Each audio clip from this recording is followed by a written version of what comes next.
اور میرے دوستو، مکان کی قیمت وہ مکان کی خس و خاشاک سنگ مرمر چاہے سونا چاندی کا بنا دو، اس کی کوئی قیمت نہیں. قیمت لگتی ہے مکان کی مکین کے اعتبار سے، رہنے والے کے اعتبار سے. ہمارے ہاں چونکہ ہمارا معیار دنیا مردار ہمارے دلوں میں پیوست ہے، ہمارے ہاں قدر و قیمت، ہمارے ہاں وہ اتھارٹی اور پروٹوکولوں سے دیا جاتا ہے جس کے پاس مال ہے، پراپرٹی ہے، عہدہ ہے. لیکن جن کے سینوں میں رب کائنات نے اپنی نعمت کلام کو بھر دیا، خدا کی قسم ان سینوں میں خود اللہ رب العزت آ گئے. اور جس دل میں اللہ بس گیا، ظاہر ہے پھر اس دل کا مقابلہ دنیا بھر کے تمام انسان کیا، تمام طبقات اور کوئی نعمت اس کا مقابلہ نہیں کر سکتی کہ وہ دل میں بس جائے. میرے شیخ امام ربانی رحمہ اللہ کی بات یاد آ گئی. فرمایا خلیفہ ہارون الرشید کے دور میں ایک مجذوب کہیں بیٹھا ہوا، وہ کہہ رہا ہے اپنے حال میں مست تھا، انی لأر اللہ، اولو لوگوں میں اللہ کو آنکھوں سے دیکھ رہا. حالانکہ اللہ کو آنکھوں سے دیکھنا دنیا میں ناممکن. وہ تو موسیٰ علیہ السلام کو شوق ہوا کہ اللہ ذرا پس سے پردہ بات تو کی جاتی ہے، ذرا ایک جلوہ دیدار تو ہو جائے. موسیٰ لن ترانی، یہ اللہ نے جو بیٹیاں دنیا کی بنائی ہیں فانی ختم ہونے والی، اور وہ اس ذات باقی کو کبھی بھی نہیں دیکھ سکتے. اللہ آخرت میں ایک پاور دیں گے، طاقت دیں گے، آخرت میں زیارت ہو. لوگوں نے پکڑا مجذوب کو، یہ کیا کہہ رہا ہے. ایک دو گونسے لگائے، پکڑ کر لے گئے ہارون الرشید کے پاس کہ جی یہ کہہ رہا ہے میں اللہ کو دیکھ رہا ہوں. ہارون الرشید ایک بادشاہ تھا، اس نے پوچھا کہ واقعی تو نے یہ کہا ہے؟ کہ جی میں نے کہا ہے. کہ یہ کیسے؟ کہنے لگا خیالک فی عینی، خیالک فی عینی، کہ تیرا ہے میرے اللہ، میرے معبود، تو وہ میرا محبوب ہے کہ تو میری آنکھوں میں رچ اور بس چکا ہے، جیسے کہتے ہیں. خیالک فی عینی، ذکرک فی فمی، مثواک فی قلبی، فَأَيْنَ تَغِيبُونَ. آتا ہے مجھے سمندروں کی دریاؤں کی آبشاروں میں بھی تو نظر آتا ہے، پہاڑوں کو ساروں کی بلندیوں میں بھی تیرا جلوہ نظر آتا ہے، پرندوں کی چہچہاٹ میں بھی تو نظر آتا ہے. فرمایا مسواک فی قلبی، اے اللہ کوئی اتنا تعلق تو نے بنا لیا کہ گویا تیرا عرش جو ہے وہ 7واں آسمان نہیں بلکہ میرا دل میں تو آ چکا ہے. مسواک فی قلبی، فرمایا کہ جو ایسا محبوب کہ ہر وقت وہی سوچ میں ہو، اسی کا ذکر زبان پر جاری رہے اور وہی آنکھوں میں بسا ہوا ہو. اور صرف آنکھوں میں نہیں، اس نے تو ڈیرا میرے دل میں لگا لیا. پھر میں کیوں نہ کہوں کہ میں اسے دیکھ رہا ہوں. فَأَيْنَ تَغِيبُ، وہ کب مجھ سے غائب ہو سکتا ہے؟ وہ کہاں غائب ہو سکتا ہے؟ تو میرے عزیزو، قابل رشک کو اور میرے وہ معزز مہمان جو ان بچوں کا کوئی بھائی ہے، کوئی باپ ہے، ان کی اماں خوش نصیب، ان کے رشتہ دار خوش نصیب کہ یہ دنیا کے جتنے بھی آپ بکھیڑے دنیا کا مال بینک بیلنس جمع کریں، اللہ کی قسم یہ اتنا مردار غدار نمکرام دوست ہے کہ آپ مرے نہیں بلکہ بستر مرگ پر بیماری میں پڑ گئے آپ تو شریعت کا حکم اٹھا کر دیکھیں، علماء بیٹھے ہیں، اتنا بے وفا دوست ہے یہ دنیا کہ یہ اسی وقت تقریباً ساتھ چھوڑ دیتا ہے کہ آدمی بستر مرگ پر، مرض الموت جسے کہتے ہیں، اگر وہ چاہے کہ اب میں اپنا مال صدقہ کر دوں تو نافذ نہیں ہوگا، تہائی مال سے زیادہ کا اختیار نہیں رہا، اتنا بے وقت۔ تو میرے دوستو یہ منصب آج ہمارے جو جذبے ہیں، میرا بیٹا وہ ڈاکٹر بنے، انجینئر بنے، LLB کر لے، وہ FSC کر لے، MA کر لے، فلان ڈگری لے لے، بریسٹر بن جائے، ٹھیک ہے، ناجائز نہیں، لیکن یہ جذبہ کہ میرا بیٹا پہلے مسلمان بن جائے، متقی بن جائے، اللہ والا بن جائے۔ جب آپ کا بیٹا کامل مسلمان ہوگا، آپ کا بیٹا متقی ہوگا، ایمان و تقوی سے سرشار ہوگا، تو خدا کی قسم پھر وہ اگر ڈاکٹر بھی بنے گا، انجینئر بنے گا، سائنسدان بن جائے، بزنس مین بن جائے، چاہے وہ جنرل کرنل بن جائے، پھر جس میدان میں جائے گا اسلام اور ایمان تقوی کی بدولت وہ کامیاب جائے گا۔ لیکن ڈاکٹر بن گیا، جنرل صاحب بن گئے، انجینئر صاحب بن گئے، کسی شعبے کے ڈائریکٹر بن گئے، بینک بیلنس ہے، سب کچھ ہے، لیکن اسلام تو درکنار، وہ ظالم اتنا بدنصیب کہ جسے نماز بھی نہیں آتی۔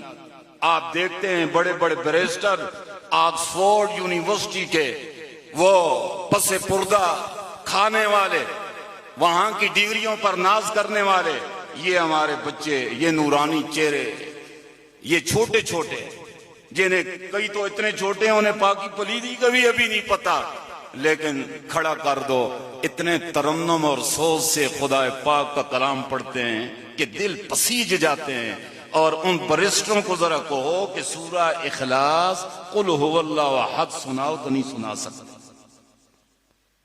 بڑے بڑے جن کے نام ہیں فلاں بریسٹر ہے، اور جب پڑھنا میڈیا کے نے پیچھے مشہور کیا تھا قل اعوذ برب الناس، وہ پڑھی تو اس ظالم بدبخت نے اس اللہ کی کلام کو حلیہ بگاڑ کر، وہ بدنصیب ماں باپ جنہوں نے خون پسینہ بہا کر اور لاکھوں کی فیسیں بھر کر سہانے خواب دیکھنے کی خاطر کہ بیٹا وہ سیاستدان بنے، جرنل بنے، یہ بنے، ہائے بدنصیبو تم نے سب کچھ لگا دیا، لیکن مرنے کے بعد تمہیں یہ کیا کام آئے گا؟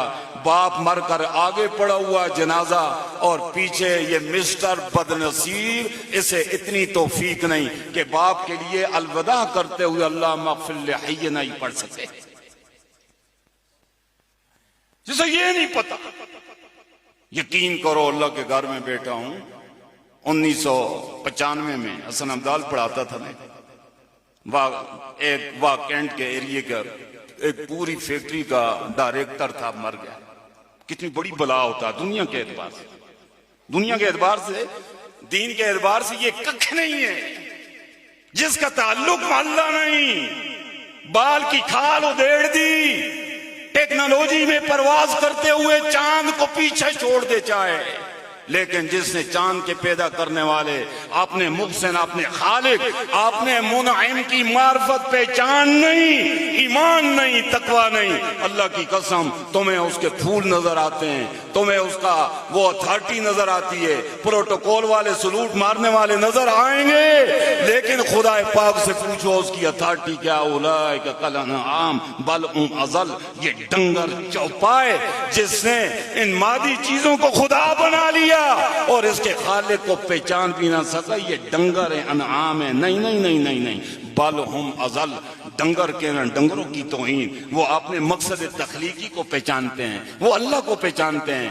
وہ تو اللہ کہتا ہے وَإِن مِّن شَيْءٍ لَّا يُسَبِّحُ بِحَمْدِهِ وَلَٰكِن لَّا تَفْقَهُونَ۔ کائنات کا ذرہ ذرہ، چرند پرند درند کیڑے مکوڑے، پانی کی مخلوق، یہ ساری اللہ کی حمد و ثنا اور تسبیح کرتی ہیں، لیکن یہ بدبخت اللہ کا کھا کر کے بھی ٹانگیں آسمان کی طرف اٹھا کر نہ نماز ہے، نہ روزہ ہے، نہ حرام، نہ حلال کی تمیز، نہ پاکی کا پتہ، نہ ناپاکی کا پتہ۔ اللہ فرماتے ہیں بل ہم اضل، جس ظالم نے مجھے نہیں پہچانا ڈنگر نہیں، ڈنگروں سے بھی بدتر۔ یہ ڈنگروں سے بھی بڑھتا ہے. تو یہ خوش نصیب بچے جن کو اللہ نے وہ سرمایہ دیا، اور وہ خوش نصیب باپ، وہ بھائی، وہ خوش نصیب قابل احترام میری اماں، میری بہن، جنہوں نے اپنے یہ کلیاں ہیں جو پھول ہیں، کتنا نور برس رہا ہے ان چہروں پر. اللہ کا کیا تعلق ہوگا؟ اللہ کتنی رحمت اور پیار سے دیکھتے ہوں گے. آئے کاش، آئے افسوس کہ یہ سرمایہ سمجھ میں آئے. قرآن اللہ مرنے دم تک قرآن پر قائم رکھ، قرآن کا خادم بنائے رکھ. اللہ ہمارا خاتمہ بھی قرآن پر فرما. میرے شیخ امام ربانی مفتی رشید احمد لدھیانوی رحمہ اللہ جلد نمبر 2 اصل فتاوی کی علماء جانتے ہیں. اس وقت کا ایک ملحد تھا جسے علامہ کا خطاب دیا تھا ان کے روحانی باپوں نے، انگریز نے، سامراج نے، آکسفورڈ یونیورسٹی سے. علامہ کیوں کہ یہ علماء کو جا کر حقیر کہتا تھا. پرانی بات ہے، میرے بھی پیدا ہونے سے پہلے حضرت نے اس کی تردید لکھی. اصل فتاوی جلد نمبر 2 فلکیات کے موضوع پر. بڑا ملحد آدمی تھا، علامہ عنایت اللہ مشرقی نام تھا. علماء کو بڑا بکتا تھا کہ یہ ملا لوگ، بات بات پر لکھتا تھا کتابوں میں، ملا کو کیا پتا فلکیات کیسے کہتے ہیں، سمانے قبلہ کیسے کہتے ہیں. جب حضرت میرے وہ شیخ جن کے بارے میں شیخ الاسلام مولانا تقی صاحب کے پیچھے کلپ کسی نے بھیجا، جنٹلمینوں میں ایک جگہ خطاب کر رہے ہیں، فرمایا میرے ایک استاد تھے حضرت مفتی رشید احمد لدھیانوی رحمہ اللہ، جنہوں نے پرائمری سے زیادہ نہیں پڑھا تھا، لیکن اللہ نے انہیں علم ریاضیات اور فلکیات میں وہ مقام دیا تھا کہ دنیا میں ان کو کوئی ثانی نہیں. اور یہ تو میں نے جو بات انہوں نے سنائی خود شیخ سے بھی سنی. فرمایا میں باری جہاز میں جا رہا تھا، پرانی بات، میں نے اپنے اس فن سے حساب لگایا کہ یہ جدے سے اتنی ڈگری زاویہ غلط جا رہا ہے بغیر آلے کے.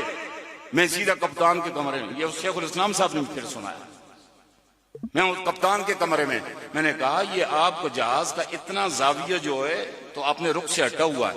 تو مجھے یوں دے کر ہنس پڑا کہ یہ مولوی صاحب جیسے کیا ان چیزوں سے پتا. کہا جی یہ دیکھو ہمارے آلات لگے ہوئے ہیں، یہ غلط نہیں. حضرت نے فرمایا میں آلات نہیں جانتا، مجھے اللہ نے وہ فن دیا ہوا ہے کہ تیرے آلات غلط ہو سکتے ہیں لیکن اللہ نے جو مجھے فقاہت اور سمجھ دی ہے وہ غلط نہیں. اور واقعی پھر جب اس نے تجسس کیا تو وہ آلہ خراب تھا، ڈگری نتیجہ غلط دے رہا تھا. حضرت نے جتنے زاویے بتلایا اتنا ہی غلط جا رہا. تقو من فراست المومن، اس سے تعلق اللہ کا نتیجہ ہے. ورنہ وہ کتابیں عاملہ شروع میں بھی پڑھی اور بھی پڑھتے ہیں، ہمارے اوپر سے گزر جاتی ہے. میرے عزیزو، میرے طلبہ کرام سے پلے باندھ لو. اکابر کا یہ آزمودہ ہے کہ صرف کتابوں سے استعداد نہیں پیدا ہوگی، کتابوں سے تعلق محلہ پیدا کر، اللہ سے رب پیدا ہو. وہ طالب علم ہی نہیں ہے جو طالب علمی میں ولایت کا مقام حاصل نہ کرے، تعلق محلہ نہ ہو اس کا. اور میں آپ کو بتلاؤں شارٹ کٹ رستہ ولایت کی ڈگری حاصل کرنے کا ہے، اتباع رسول صلی اللہ علیہ وسلم. آپ فیصلہ کر لیں آج کے بعد میرا مدرسے میں، گھر میں بھی، آنے جانے میں، اٹھنا بیٹھنا، چلنا پھرنا، کھانا پینا، میری وضع قطع، میرا شوق، میرا جذبہ ہوتا ہے نا میں ایسے رہوں، کنگھی ایسے کروں، سب جذبات کو فنا کر دو. اللہ کے رسول صلی اللہ علیہ وسلم کی اتباع میں کہ میرا کوئی جذبہ نہیں، میرا کوئی وہ خواہش نہیں، میری کوئی چاہت نہیں، میری وہی چاہت ہے جو میرے خالق کے کائنات اور میرے محبوب صلی اللہ علیہ وسلم کی چاہت ہے. تو حضرت نے اور رسالہ میں عرض کر رہا لکھا، وہ کبھی میں اپنا جذبات تازہ کرنے کے لیے پڑھتا ہوں وظیفے کے طور پر اس رسالے کا آخری صفحہ. اس میں حضرت نے اس کی غلطیاں نکال کر فرمایا الحمدللہ اے تیرے ربو اے کریم تیرے کرم کو صدقہ، اے ربا یہ تیری شفقت. ایک ایسا ملا اپنے بارے میں لکھا جس نے پرائمری سے زیادہ نہیں پڑھا، ایسے ملا کے ذریعے آکسفورڈ یونیورسٹی کے منسٹر اور علامہ کے غرور اور پندار کے پرخچے اڑا دیے تھے. اور فرمایا الحمدللہ اس نے تو تام کے طور پر لکھا تھا ملا ایسے ملا. فرمایا خدا کی قسم مجھے اس ملا سے زیادہ کوئی بڑا لقب اور کوئی اعزاز اور نعمت نہیں سمجھتا. اور آخری جملے لکھے اللہ تیرے کرم کا صدقہ، کریم تجھے اپنے کرم کا صدقہ، رحیم تجھے رحمت کا صدقہ، تیرے اسماء کے وسیلے سے دعا کرتا ہوں ربا جب تک زندہ رکھ ملائیت پر قائم رکھ، اور اللہ مجھے موت بھی ملائیت پر دے دے، اور ربا میرے آنے والی نسلوں میں بھی ملا پیدا فرما، آنے والی نسلوں میں بھی آمین کو اللہ ملا پیدا فرما دے، ملا پیدا فرما. یہی سرمایہ ہوگا میرے دوستو. اور جتنے عزیز و اقارب ان کے خوش نصیب ہو، مبارک ہو مبارک. کسی نے سونا چاندی جمع کیا، بینک بیلنس، زمین، یہ سب کو چھوڑ کر گائے گوروں میں دفع ہو گئے. آج وہ تعصب کرتے ہوں گے کاش ربا مرتے ہوئے بھی ایک لمحہ دے دینا. یہ ایسے ہی میں نے سب کچھ کیا، آگے اندھیرا ہے قبر میں، اتنا تو ہو میں کچھ اللہ کے رستے تیرے میں دے دوں، لیکن نہ اب مہلت ختم. لیکن آپ کا یہ سرمایہ تو ہے ہی آخرت کا. آپ کا یہ آپ کی قبر کی روشنی کا ذریعہ ہیں. بچے قرآن کے حافظ، یہ قراء، یہ علماء، یہ صلحاء، یہ اتقیاء، یہ اللہ سے تعلق قائم کرنے والے. چاہے میرے دوستو یہ آگے جا کر کوئی شیخ الحدیث چلو نہ بنا، شیخ القرآن نہیں بنا، قاری بھی نہیں بنا، لیکن اتنا بھی ان میں سے کوئی بچہ کسی گمنام مسجد میں بیٹھ کر اگر وہ پڑھائے الف با تا سا، یہ الف با تا سا پڑھانے والا دنیا داروں سے تقابل تو اس کی گستاخی ہے. میں کہتا ہوں شیخ الحدیث بھی اس کا مقابلہ نہیں کر سکتا. شیخ الحدیث فنون کا امام، عقلیات کا امام، فلاسفر اور منطقی وہ بھی نہیں. علی با کا تعلق ڈائریکٹ کلام الہی سے. اگر شیخ القرآن وہ قرآن کا ترجمہ پڑھاتا ہے، بڑا منصب ہے یہ، لیکن الف اور با پڑھانے والا نورانی قاعدہ یہ پڑھانے والا یہ شیخ الحدیث سے بھی افضل ہے. اس کی محنت کا میدان وہ براہ راست کلام الہی پر ہے. لیکن بے دینی کا دور جہاں اور چیزیں گناہوں کی فہرست نکل گئی، مدارس میں بھی یہ تنزل آ چکا ہے کہ آج منطق پڑھانے والے کی ویلیو ہے، فلسفہ پڑھانے والے کی ہے، علم معانی پڑھانے والے کی ہے. شیخ الحدیث بڑا عزت سے جی بڑا سینئر ہی ہے. حالانکہ اس مدرسے کے قرآن تحفیظ القرآن کے جو اساتذہ ہیں، اگر میں قسم اٹھاؤں تو حانث نہ ہوں گا کہ یہ سارے اساتذہ ایک طرف، لیکن تحفیظ القرآن پر محنت کرنے والے کا مقابلہ نہیں کر سکتے. یہ سب سے سینئر ہے، یہ بڑا مقام یہ رکھتا ہے. لیکن ہمارے مدارس میں ذہن ہے کہ نہیں یہ بڑا استاد ہے، اس کا منصب بڑا، تنخواہ بڑی، اور یہ بیچارہ تو قاعدہ پڑھاتا ہے یا بیچارہ سکا پکا قاری، اسے کوئی ویلیو ہی نہیں دی جاتی. میں تو اپنے مدارس میں بھی جہاں میرا واسطہ چلتا ہے یہ کہا کرتا ہوں، اور ہمارے دارالعلوم میں یہ ہے میرا مادر علمی جس میں نے الف سے لے کر یا دورہ حدیث تک پڑھا. حضرت صدر صاحب زیدہ مجدو فرمایا کرتے تھے کہ حقیقت یہ کہ ہم اپنے مدرسین تحفیظ القرآن کے جو اساتذہ ہیں، اپنے شیخ الحدیث سے زیادہ خدمت کر کے بھی توبہ استغفار کرتا ہوں کہ ان کے شان خدمت نہیں کر سکتا. اور یہ میرے عزیزو یہ آپ کا وہ سرمایہ ہے. یہ عزیز طلبہ جن کے دل قرآن کے انوارات سے چارج ہو گئے، مردہ دل زندہ ہو گئے. اللہ کے نبی نے فرمایا، بہقی کی روایت ہے، قال رسول اللہ صلی اللہ علیہ وسلم سبعۃ یجری للعبد اجورہم بعد موتی وہو فی قبری. 7 چیزیں وہ ہیں جب آدمی مر جاتا ہے لیکن مرنے کے بعد اس کا نامہ اعمال جاری رہے گا حالانکہ وہ قبر میں پڑا ہوا ہے. ان 7 چیزوں میں 2 چیزیں یہ، من علم علما. اب یہ ظاہر ان بچوں نے پڑھا ہے تو آگے دین کا ہی کام کر رہے ہیں نا آپ کا. اب یہ جتنا دین پڑھنے کے بعد پڑھائیں گے، پھر دنیا سے رخصت ہو گئے، کسی نے 10 کسی نے 50، ہمارے حضرت قرآن بیٹھے ہوئے ہیں، قاری عبدالوارث صاحب، بڑے قاری عبدالباری صاحب، اب تک تقریباً سینکڑوں، تو آپ لوگوں کے پاس الحمدللہ اب تک سینکڑوں بچوں نے قرآن حفظ اب تک کر لیا ہو۔ اب یہ ایسا نفع بخش ہوگا ہے کہ دنیا کا بچہ اگر ڈاکٹر بن گیا کچھ، آپ کو وہ بھی فائدہ آخرت کا نہیں دے سکتا، دنیا کے 2 ٹکے دے دے گا، لیکن وہ بھی جب چاہے گا اس کا موڈ صحیح ہوگا تب۔ لیکن یہ ایسا جسے میں کہا کرتا ہوں، یہ رستہ ایسا ہے، آپ نے گئے 5 انگلیاں کی میں سر کڑا میں، نفع ہی نفع ہے۔ یہ بچے آپ کا آٹومیٹک سرمایہ بن گئے، یہ بچے اگر آپ کے بنیں گے، دنیا میں بھی آپ کے ہیں، مرنے کے بعد جو اصل معاملہ قبر کی اندھیریوں کا ہے، وہاں یہ بچے آپ کو کام آئیں گے، قبر کی اندھیریوں میں، قبروں کی وحشت میں، یہ آپ کا انس کا ذریعہ انس کا بنیں گے، یہ پل صراط میں یہ بچے کام آئیں گے۔ اور یہ بچے پھر صرف ایک، اگر آپ نے حافظ قرآن عالم بنایا، آپ کا بینک ایک نہیں کھلا، بلکہ جیسے حضرات کا قرآ ہیں، ان کے اب سینکڑوں شاگردوں، ان کو اور ان کے استادوں کو اور ان کے والدین کا یہ سرمایہ ہے۔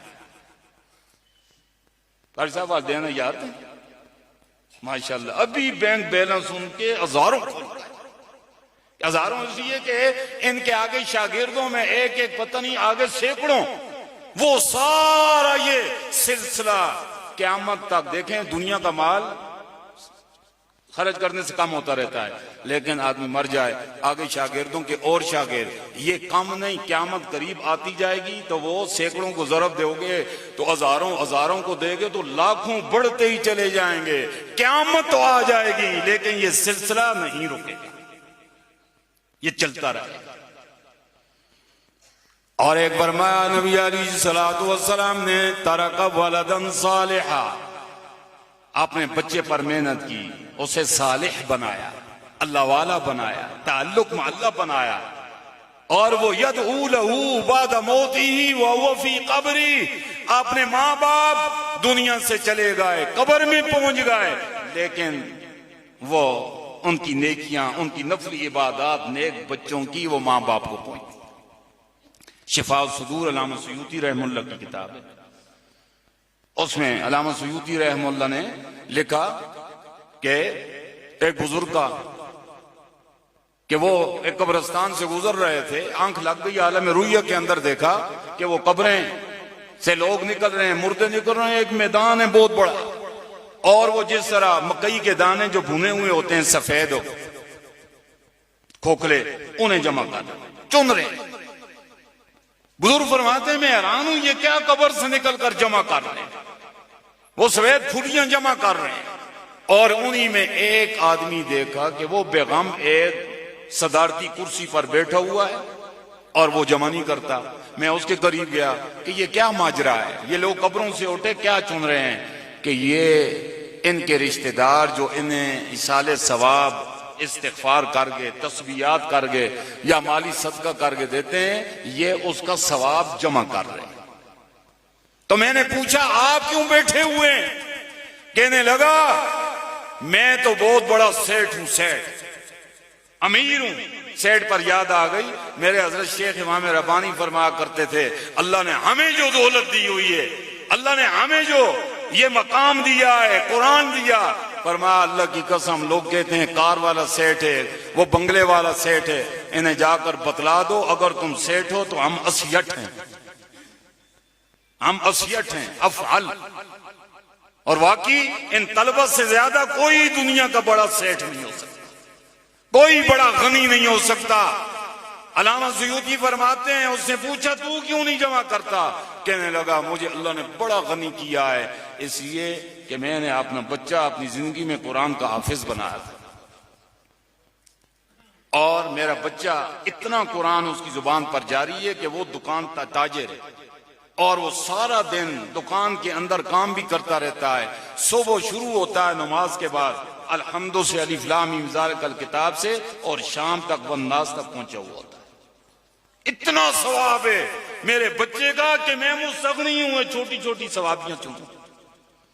کہا کہ وہ کہاں رہتا ہے، بتایا، کہتے ہیں میں اٹھا اور میں ادھر ہی جاؤ شہر میں اس سے ملا، واقعی میں نے دیکھا بڑا رش ہے، وہ دے رہا، زبان حرکت کر رہی، میں نے سلام کلام کیا، آپ کیا قرآن پڑھ رہے ہیں؟ کہ جی ہاں میری یہ عادت ہے۔ تو میں نے کہا آپ والد صاحب کو ایصال ثواب کرتے ہو؟ کہا آپ کو کیا پتا ہے؟ میں نے ماجرا سنایا تو کہنے لگا ہاں میرے ابا جی کی یہ محنت تھی کہ آج میں اس قابل ہوا کہ میرے سینے میں اللہ کا قرآن جمع ہے۔ فرمایا پھر ایک عرصے کے بعد پھر میں نے عالم رؤیا میں دیکھا وہی سماعیں اور وہی آدمی منبر والا، اب وہ بھی لوگوں کے ساتھ دانے چن رہا ہے۔ میں نے کہا یہ کیوں؟ کہا میرا بیٹا دنیا سے رخصت ہو چکا ہے، اب میں بھی محتاج ہو گیا ہوں۔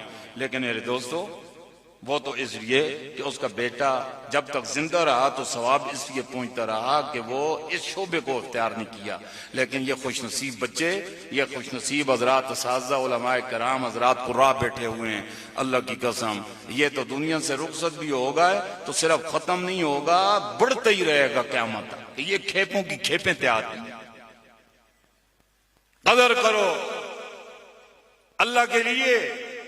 دنیا مردار گئی گزری اور گزران، کیا جھونپڑی اور مکان، غریب کی بھی گزر رہی ہے، بادشاہوں کی بھی گزر رہی ہے، میرے دوستو بے اولادوں کی بھی گزر جاتی ہے۔ معاملہ مرنے کے بعد قبر کی تنہائی کا ہے، وہاں کوئی انیس نہیں ہوگا، کوئی پرسان حال نہیں ہوگا۔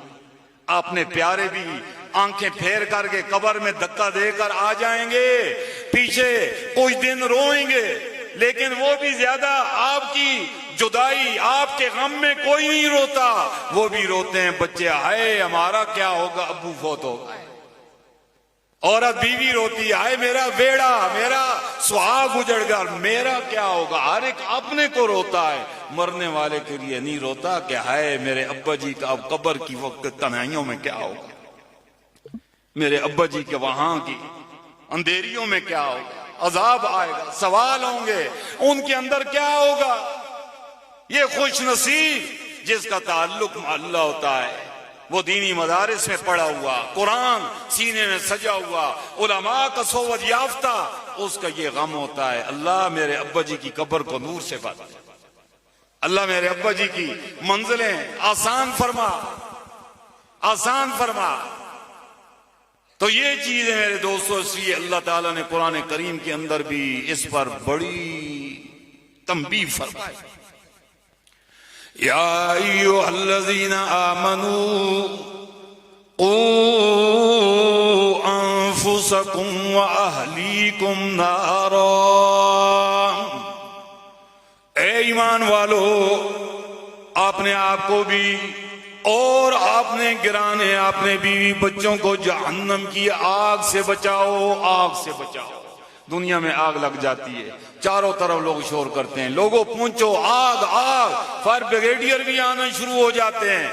دنیا کی آگ کچھ بھی نہیں، حقیقی آگ ہے آخرت کی، جہنم کی۔ اور وہ آگ میرے دوستو یہی جو اللہ کی چاہت سے ہٹ کر گناہوں کی زندگی، بد نظری، غیبت کا گناہ، داڑھی منڈانے کا گناہ، داڑھی کٹانے کا گناہ، آرام کھانے کا گناہ، اللہ کے بندوں کو ستانا، اپنے رشتہ داروں کے حق حقوق ادا نہ کرنا، خاوند بیوی کی حقوق تلفی کرتا ہے، بچے ماں باپ کو ستاتے ہیں، یہ اللہ کی قسم دنیا کے اندر یہ معصیت اور گناہ یہ آگ ہے۔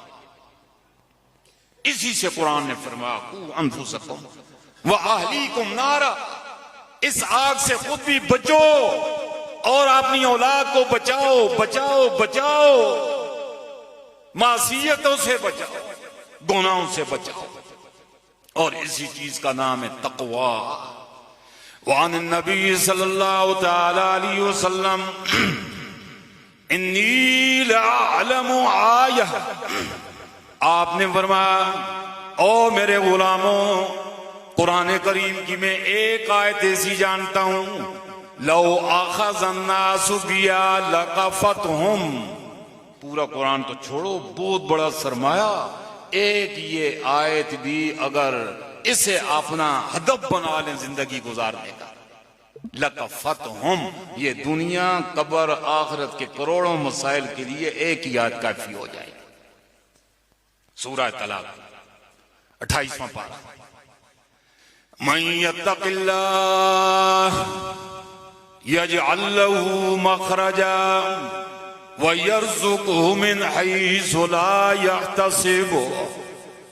یہ جو اللہ کی نافرمانی سے بچے گا. تقوی بچنا علماء اس کے معنی جانتے ہیں وقایہ سے، یعنی مَن يَتَّقِ مِن مَعْصِيَةِ اللَّهِ، اللہ کی نافرمانی سے، حرام کاریوں سے بچنا، اپنے آپ کو گناہوں سے بچنا، یہی سب سے بڑی عبادت.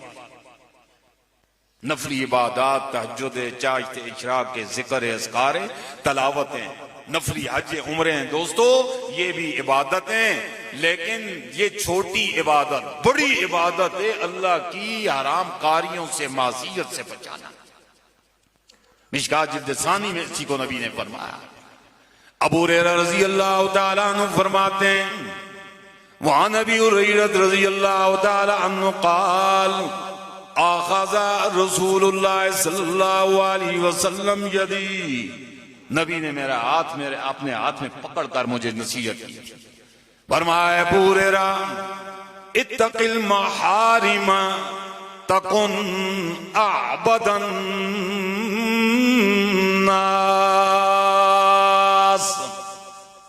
اے ابو ہریرہ، محارم اللہ یعنی اللہ نے جو چیزیں حرام کر دی، اللہ کی نافرمانیاں، اللہ کی بغاوت، جتنے بھی گناہ کے کام ہیں، تق المحارم، اے ابو ہریرہ اللہ کی نافرمانیوں سے، حرام کاریوں سے بچتے رہنا. نتیجہ کیا ہوگا؟ تکن اعبد الناس،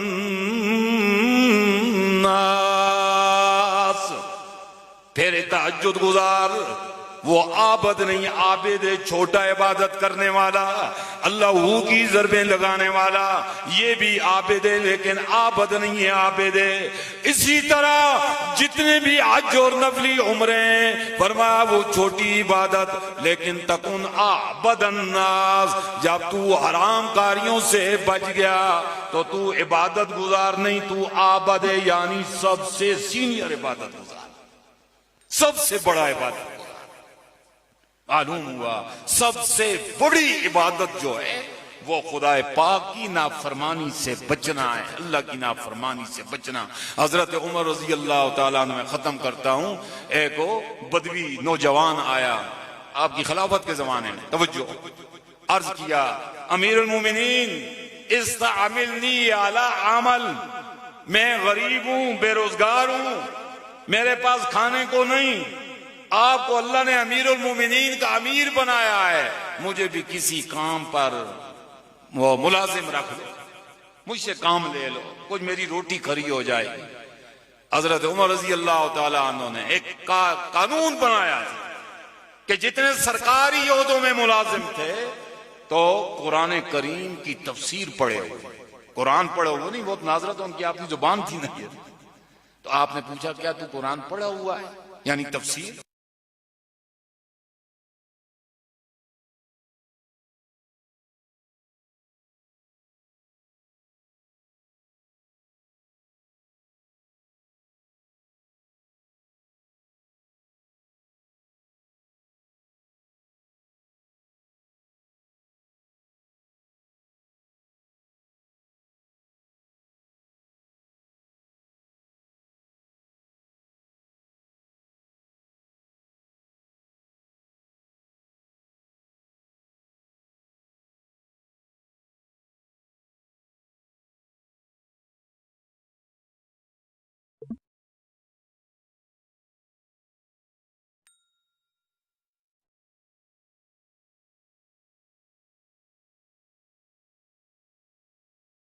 کچھ تو یہ گناہوں سے بچ. تو فرمایا ابے وہ تو وہی تو نہیں ہے وہ جوان جو اتنا عرصہ پہلے آیا تھا، پریشان حال تھا.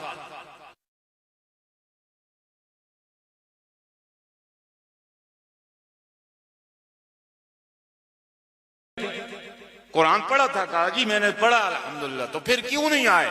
ناراض ہو گئے. اس نے کہا امیر المومنین جب میں نے قرآن سمجھ کر پڑھا تو قرآن نے مجھے کسی کا نہیں چھوڑا. اچھا کہ ہاں کس چیز نے متاثر کیا؟ کہا ایک آیت نے ہی مجھے، ایک آیت نے مجھے، اس نے استغنتنی آیت من القرآن عن عمرہ و باب عمرہ، ایک آیت نے مجھے عمر سے بھی اور عمر کے در سے بھی بے پرواہ کر دیا، ایک در کا مجھے رستہ دکھا دیا۔ فرمایا وہ کون سی آیتیں؟ یہی پڑھی، من یتق اللہ، من یتق اللہ، من شرطیہ ہے، اس متضمن بمانا شرط کہ آگے وعدے کے لیے شرط اللہ نے لگا دی۔ من یتق اللہ، جو اللہ کی نافرمانی سے بچے گا، گناہ سے بچے گا، آرام کاری سے بچے گا، یجعل لہ مخرجا، اللہ تعالیٰ دنیا کے اندر ہر بگڑی کو اللہ سنوار دیں گے، جہاں مصیبت آئے گی نہیں، مخرج کہتے ہیں مصیبت سے نکلنے کا راستہ۔ ہیں جی ہمیں تو مصیبت آتی نا، او جی شہر خان صاحب آپ پڑھا دیں، او جی ملک صاحب، او جی سردار صاحب، او جی ایم پی اے صاحب ہمارے ہیں، ایم این اے ہمارے ہیں، لیکن قرآن جب آدمی سمجھ لیتا ہے اور فنا فی القرآن ہو جائے تو میرے دوستو یہ تو پھر انسان آپ نے کو بھی فنا ہی سمجھتا ہے، پھر اپنی بھی اصلی اور وجود اعتماد کی نظر سے اپنی ذات پر بھی نہیں رہتی، بس پھر ایک ہی در کرے جاتا ہے، جو کہا لا کہا وہ لا ہوا، وہ بھی لا میں لا ہوا، جز لا ہوا، قل لا ہوا، پھر کیا ہوا؟ اللہ ہوا۔ اللہ اللہ چہ شیریں است نام، شیر و شکر میں شود جانم تمام، واہ میرے اللہ تیرے نام کے اندر اتنی سپر طاقت ہے، اللہ اللہ اللہ اللہ چہ شیریں است نام، کیا زبردست نام ہے اللہ نام، کیا اللہ سب کو ذرا منہ بار کر تفخیم کے ساتھ اللہ اللہ، کیا عظمت نام ہے، کیا روب و دبدبا ہے۔ کبھی خلوت میں بیٹھ کر طلبہ بھی اور اپنے دوست بزرگوں کو بھی تو 24 گھنٹے میں کسی ایک وقت عصر کے بعد نماز نہیں ہوتی، ایک کونے میں ہی بیٹھ کر ذرا کانوں تک آواز آئے اور عظمت کے ساتھ یہ اللہ کا نام اس میں جلالہ پڑھا کریں، اللہ اللہ اللہ اللہ اللہ اللہ اللہ اللہ اللہ۔ حضرت مولانا عبدالقدوس گنگوئی رحمہ اللہ، میں نے اپنے استاد دارالعلوم دیوبند میں پڑھاتے تھے، پھر دارالعلوم آ گئے، پھر فوت ہو گئے، تفسیر پڑھی وہاں دارالعلوم دیوبند میں ہی وہ پڑھاتے تھے، پھر کراچی آ گئے حضرت مفتی خالد حسین صاحب رحمہ اللہ، پھر مکہ المکرمہ میں جامعہ سولتیہ کے استاد تھے، ادھر ہی فوت ہو گئے۔ انہوں نے فرمایا عبدالقدوس گنگوئی رحمہ اللہ سحری کے وقت اٹھ کر گئے، مسجد کے کونے میں بیٹھ کر گئے، اللہ کی ضربیں لگاتے تھے، اللہ اللہ، پھر اس میں جلالہ اللہ اللہ، پھر نفی اس بات کے ساتھ لا الہ الا اللہ لا الہ الا اللہ لا الہ الا اللہ لا الہ الا اللہ لا الہ الا اللہ لا الہ الا اللہ لا الہ الا اللہ لا الہ الا اللہ، پھر ڈبل اللہ اللہ اللہ اللہ اللہ اللہ اللہ اللہ۔ تو عبدالقدوس گنگوئی رحمہ اللہ ایک دفعہ فرمایا وجد میں آ گئے، اللہ کی ضربیں لگا رہے تھے، لا الہ الا اللہ لا الہ الا اللہ، تو ایک دم اللہ کے نام کی عظمت سے مسجد میں پہنچا لا، مسجد حرکت کرنا شروع ہو، تو وہ تو حجر شجر یہ ساری چیزیں ایک میں اور آپ بے ضمیر جس اللہ نے ہمیں ساری کائنات سے پروٹوکول دیا، اعزاز دیا، اللہ نے ہمیں مقام دیا، اتنا ہی ہم اتنے نمک آرام ہیں، اسی کا نمک کھا کر اسی سے نمک آرامی بھی کر۔ کاش کہ اگر اپنے اللہ کی تسبیح تقدیس نہ کرتے تو اللہ کی نافرمانی اور گناہ بھی تو نہ کرتے، پھر بھی غنیمت ہے ہر چیز۔ اللہ کے رسول صلی اللہ تعالی علیہ وسلم، مسلم و بخاری کی روایت ہے، آپ فرمایا کرتے تھے سفر سے آ رہے ہیں، سامنے مدینہ کا پہاڑ اود نظر آ گیا، اللہ کے رسول صلی اللہ تعالی علیہ وسلم نے فرمایا میرے صحابہ یہ اود جو ہے یحبنا ونحبو، یہ ہم سے محبت کرتا ہے اور ہمیں بھی اود سے محبت ہے۔ ہم تو سمجھتے ہیں وہ پتھر کی چیز ہے، تو وہ ان میں اللہ نے ایک شعور اور حس بھی ہے۔ وَإِن مِّن شَيْءٍ إِلَّا يُسَبِّحُ بِحَمْدِهِ وَلَكِن لَّا تَفْقَهُونَ، کائنات کی ہر چیز، حجر شجر ذرہ پہاڑ، وہ اللہ کی تسبیح کرتے ہیں۔ اور حدیث میں ہی ہے اللہ کے رسول صلی اللہ علیہ وسلم ایک دفعہ اود پر چڑھے تو پہاڑ کو بھی وجد آ گیا، عزم نہیں ہو سکا، اللہ کے نبی کی تشریف آوری، سید الاولین والآخرین، امام الانبیاء، راحت المشتاقین، محمد الرسول اللہ صلی اللہ علیہ وسلم، بس اس پر ایک ایسا ولولہ جذبہ طاری ہوا۔ صحیح حدیث بخاری مسلم صحیح ستہ میں کئی راوی ذکر کرتے ہیں، پہاڑ ناچنا شروع ہو گیا، حرکت شروع ہو گئی۔ اللہ کے رسول صلی اللہ علیہ وسلم نے فرقضہ، پاؤں مارا اور فرمایا اسکن یا عود، اے ہوش کر، عود کیا ہو گیا تجھے؟ تو میری وجہ سے اور میرے ساتھ میرے پیارے دل درارے، میری آنکھوں کے تارے، میرے سہارے، میرے صحابہ کو ساتھ دے کر تو ہوش کھو بیٹھا ہے اور خوشی سے ناچنا شروع ہو گیا ہے، تو تکلیف نہ دے، اسکن، ٹھہر جا، علی کا نبی، تجھے پتہ نہیں تیرے اوپر ایک نبی بھی ہے، شہیدان، دو شہید بھی کھڑے ہوئے، صدیق اکبر بھی کھڑے ہوئے۔ پہاڑ ادھر ہی رک، ہر چیز دیکھیں آپ، وہ استوانہ حنانہ آج بھی اس کی نشانی موجود ہے، منبر نہیں بنا تھا، اللہ کے رسول صلی اللہ علیہ وسلم وہ ستون تھا کھجور کا، خطبے کے دوران آپ اس سے تکیہ لگا لیتے، منبر نہیں بنا تھا، لیکن صحابہ نے جب منبر بنا دیا اور جمعہ آیا، پہلا جمعہ جب آپ نے اس ستون کو، وہ کونے میں تھا، اس کو چھوڑ کر منبر پر کھڑے ہوئے، تو مشکات جلد ثانی میں ہے صحابہ نے بڑی مسجد میں کانوں سے سنا، کانوں سے، کہ وہ استوانہ، وہ ستون بچے کی طرح بلک بلک کر چیخ چیخ کر رونا شروع کر۔ صحابہ فرماتے ہیں بچے کی طرح ڈسکورے لے رہا تھا، اللہ کے رسول منبر سے نہیں اترے اور آ کر کے اس ستون کو، استوانہ کو آپ نے سینے لگا کر کے تسلی دی، اور پھر آپ نے فرمایا کہ یہ میرے فراق میں رو رہا ہے، کہ میں کتنا خوش نصیب تھا کہ ہفتے بعد اللہ کے رسول مجھ پر تکیہ لگا کر خطبہ پڑھا کرتے تھے، ہائے میں اللہ کے نبی کے تکیے سے معروم ہو گیا۔ ہر چیز تو میرے دوستو بات اسی پر، ایک تو یہ میرے عزیز بچوں آگے حوصلے بلند کر گئے جو قرآن کے حافظ بنے، اور تجوید جنہوں نے کی ہے آگے مرلہ چھوڑنے کا نہیں ہے، بس یہی ہے، اللہ کھپتے کھپتے پڑھنا ہے، پڑھتے پڑھتے مرنا، اللہ اسی پر خاتمہ دے۔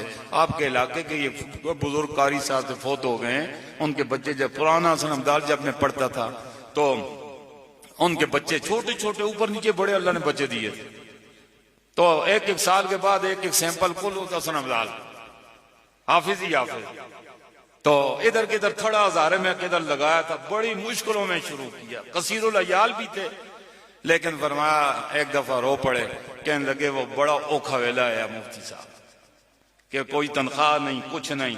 میں نے ادھر کام شروع کیا، بچے آگے پیچھے سے ناظرہ بھی حفظ بھی، پھر مجھے غیرت آتی تھی کہ اب پیٹ کی خاطر جو ہے میرا گزارا نہیں ہوتا تو قرآن کی خدمت چھوڑ دوں۔ فرمایا میں نے کہا مر جاؤں گا لیکن اب قرآن بیٹھ گیا ہوں تو مرنے دم تک قرآن پڑھاؤں گا۔ فرمایا وہ ایک ہوا کا جس طرح جھونکا گزر گیا، اب یہ قرآن نے مجھے اتنی عزتیں دی اللہ کی قسم کہ قرآن اوکھے ویلے، وہ کہتا تھا جو قرآن کو اوکھے ویلے نہیں چھوڑتا پھر اوکھا وقت مشکل اس پر آتا ہے، پھر قرآن اسے نہیں چھوڑتا، پھر کہتا ہے کہ تو نے مشکل اوقات میں مجھے نہیں چھوڑا ہے تو اب میں کیسے چھوڑوں۔ اور صرف دنیا میں ہی نہیں، پھر یہ مرتے ہوئے نظر کی حالت میں بھی روایات سے ثابت ہے، یہ قرآن سرانے کھڑا ہوا تلقین لا الہ الا اللہ کر رہا ہوگا، یہی کلمہ، یہ پھر آپ کو یہی قرآن کریم قبر کی وحشت کے اندر اندھیریوں میں روشنی کا سامان بنے گا، آپ کا غمخوار ہوگا، آپ کا انیس ہوگا، آنے والے عذاب قبر کے لیے سیسا پھیلائی ہوئی دیوار بن جائے گا، کل پل صراط سے بجلی کی طرح گزارے گا۔ نوب حساب میں میزان جب کھڑا ہوگا تو پھر نیکیوں کے پلڑے میں یہی قرآن کریم بیٹھ کر آپ کے پلڑے کو نیچے جھکا کر بیڑا پار کرے گا سیدھا جنت۔ تو قرآن کو نہیں چھوڑنا، ٹھیک ہے بچوں؟ اور معزز والدین سے بھی کہ ایک نہیں، بچے سب قرآن والے بنا۔ اللہ کی قسم بات ختم کرتا ہوں کہ وہ خدا پاک اتنا غیور ہے، وہ اللہ اتنا غیور غیرت والا ہے کہ وہ دیکھا ہے کتوں کو بھی کون رزق دیتا ہے، خنزیروں کو کون دیتا ہے؟ بولو اللہ۔ وہ اللہ جو درندوں کو، کتوں کو، نجس العین خنزیروں کو اس کی غیرت گوارا نہیں کرتی کہ وہ رزق بند کر دے، تو کیا پھر وہ رب کریم اپنے قرآن پڑھنے والے، قرآن کے خدام کو، قرآن کی خدمت کرنے والوں کو خدا بھوکا مارے؟ نہ، یقین ایسا بنایا جائے کہ صرف ہماری آخرت نہیں سنورے گی، اللہ قرآن اور قرآن کے رنگ میں رنگنے سے اللہ ہماری دنیا کو بھی جنت بنا دیں گے۔ اللہ رب العزت عمل کی توفیق عطا فرمائیں۔ وآخر دعوانا ان الحمد للہ رب العالمین۔